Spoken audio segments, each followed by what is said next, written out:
সপ্তর্ষি শ্রী শ্রীমৎ যোগ জীবনানন্দ স্বামীজির রচনা থেকে পাঠ। গ্রন্থ তত্ত্বপ্রকাশ। অধ্যায় সত্যাশ্রয়ী ও সত্যসেবীর সত্যায়তন উপাসনা প্রণালী। 1. সম্ভব হইলে প্রত্যহ, অন্যথায় অন্তত সপ্তাহে প্রতি শনিবার অপরাহ্নে নিকটবর্তী সত্যায়তনে উপস্থিত হইয়া সত্যাশ্রয়ী ও সত্যসেবীবৃন্দ সৎসঙ্গ করিবেন। 2. সত্যায়তনে উপস্থিত হইবার পূর্বে প্রত্যেক ব্যক্তি একগাছি করিয়া পুষ্পমালা সঙ্গে লইবেন এবং সত্যায়তনে উপস্থিত আচার্যকে উক্ত মাল্য এবং ধূপাদি গন্ধদ্রব্য দ্বারা অর্চনা করত নিজ নিজ আসনে যথা নিয়মে উপবিষ্ট হইয়া উপদিষ্ট প্রণালী অনুসারে ধ্যানস্থ হইবেন। অর্ধঘণ্টা ধ্যানান্তে স্তুতি প্রভৃতি সমস্বরে পাঠ করিবেন। তৎপর একে একে মীমাংসার অভিপ্রায়ে নিজ নিজ জিজ্ঞাসার বিষয় ধীরভাবে আচার্যের নিকট জিজ্ঞাসা করিয়া জানিয়া লইবেন। যতক্ষণ না বুঝিতে পারিবেন ততক্ষণ জিজ্ঞাসা করিতে বাধা নাই। জিজ্ঞাস্য বিষয় না থাকিলে শ্রদ্ধার সহিত আচার্যের উপদেশ শ্রবণ করিবেন। তৎপর প্রণত হইয়া আচার্যের অনুমতি ও মাল্য আশীর্বাদী গ্রহণ করত নির্মল চিত্তে গৃহে প্রত্যাগমন করিবেন। জিজ্ঞাসাকালে দম্ভ বা অশিষ্টাচার নিন্দনীয়।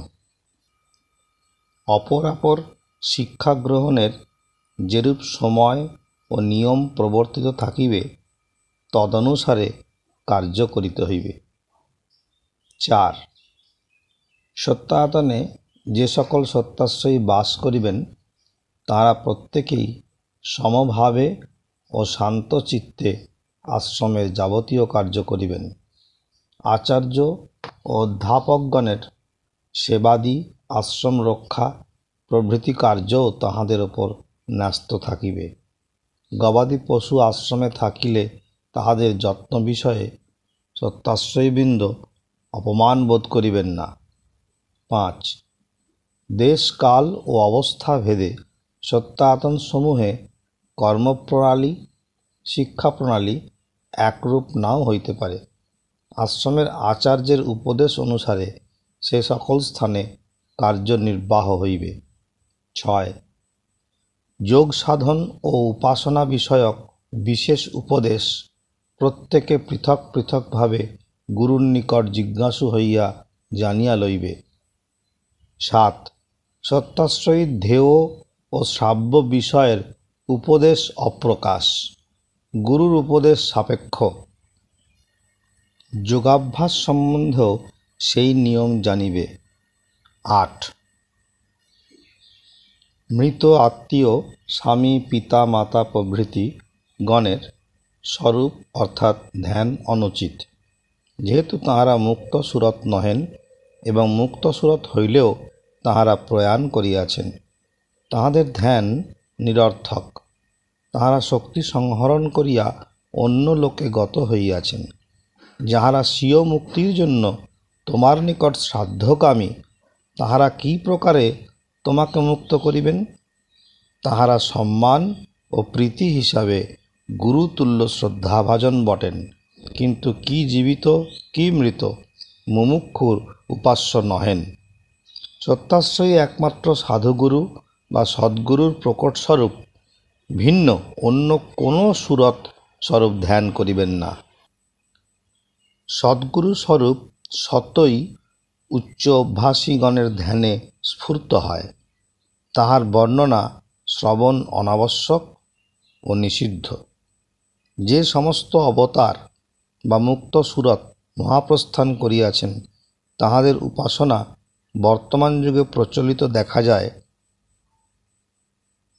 সত্যাশ্রয়ী তাহার অনুকরণ করিবেন না। উহাও অনাবশ্যক এবং বিফল পরিশ্রম মাত্র। সে স্থান হইতে প্রত্যক্ষ জ্ঞানোপদেশ পাওয়া অসম্ভব। 9. পারিবারিক কল্যাণ কামনায় বা পীড়া শান্তি কামনায় গ্রহদোষ খণ্ডনার্থ সত্যাশ্রয়ী দেবতার নিকট মানস বলি প্রভৃতি প্রদান করা অনাবশ্যক। উহা নিরর্থক এবং কামনাময়। রোগাদির জন্য যথাযোগ্য চিকিৎসা করানোই ফলপ্রদ। 10. বৈরাগ্য এবং প্রেম উৎপাদক ধর্মসঙ্গীত, সন্তগণের কথিত পদাবলী শব্দাবলী স্তুতি প্রভৃতি ও সদ্গুরু মহিমাদি কীর্তন সত্যাশ্রয়ীর কর্তব্য কর্ম। অন্য প্রকারের সঙ্গীতাদি অশ্রোতব্য। ওম সত্যম।